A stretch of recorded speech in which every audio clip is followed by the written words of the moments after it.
فرمائیے گا۔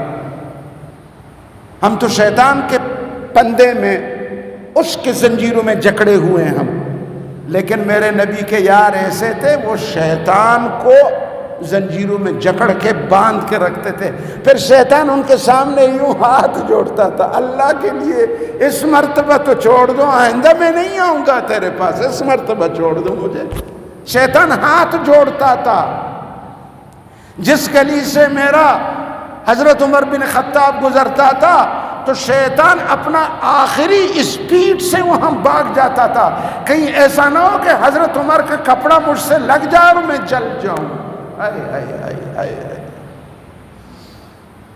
حضرت ابو ہریرہ فرماتے ہیں آ گیا شیطان، میں نے پکڑ لیا اور جکڑ لیا، پکڑ لیا اور جکڑ لیا، باندھ دیا۔ خبیث کا بچہ، ابھی جانے نہیں دوں گا تمہیں، 3 راتوں سے تم مجھے ستا رہے ہو، ابھی اٹھا کے حضرت کے خدمت میں پہنچا دوں گا، تجھے سزا ہوگی مدینہ کے مسجد میں۔ وہ ہاتھ جوڑتا رہا، ہاتھ جوڑتا رہا۔ اس نے کہا ابو ہریرہ اس مرتبہ مجھے چھوڑ دو، میں تمہیں کام کی بات بتاؤں گا، پتے کی بات بتاؤں گا، بڑا زبردست نسخہ تجھے دے دوں گا، لیکن مجھے چھوڑ دو۔ اس نے کہا ہاں اگر ایسا کوئی پتے کی بات بتاؤ گے تو چھوڑ دوں گا، اگر نہ نہیں۔ میں وہ حدیث آپ کو سناؤں گا۔ فرماتے ہیں ان الشیطان قال له، عجیب جملہ ہے یہ، ان الشیطان قال له، حضرت ابو ہریرہ کے سامنے شیطان نے یوں ہاتھ جوڑ کے کہا اس مرتبہ مجھے آزاد کر دو، چھوڑ دو، میں بڑے کام کی بات حضرت آپ کو بتاؤں گا۔ حضرت ابو ہریرہ فرماتے ہیں میں نے کہا ہاں ٹھیک ہے بتا دو۔ اب شیطان سنو کیا کہہ رہے ہیں حضرت ابو ہریرہ کو، اذا اویت الى فراشک فقرا آیت الکرسی من اولها حتی تختم الآیہ۔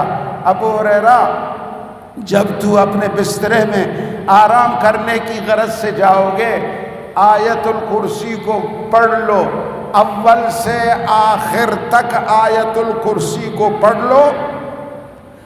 یہ میں راز کی بات تجھے بتا رہا ہوں ابو ہریرہ، لن یزال علیک من اللہ حافظ، پوری رات اللہ تجھے حفاظت کرنے کے لیے اپنے فرشتہ چوکیدار لگا دیں گے۔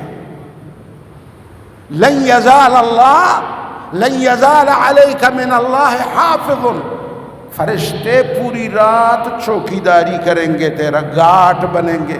کون گارڈ بنے گا؟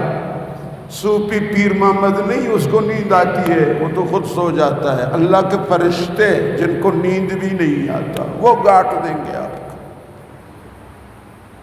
نمبر 1 پھر کیا کہا، وَلَا يَقْرِبُكَ شَيْطَانٌ حَتَّى تُصْبِحَ، کوئی شیطان کا بچہ تیرے اس کمرے کے قریب بھی نہیں آ سکے گا، کوئی شیطان کا بچہ تیرے قریب بھی نہیں آ سکے گا، یعنی نہ میں آ سکوں گا نہ میرے خاندان، کوئی بھی تیرے پاس نہیں۔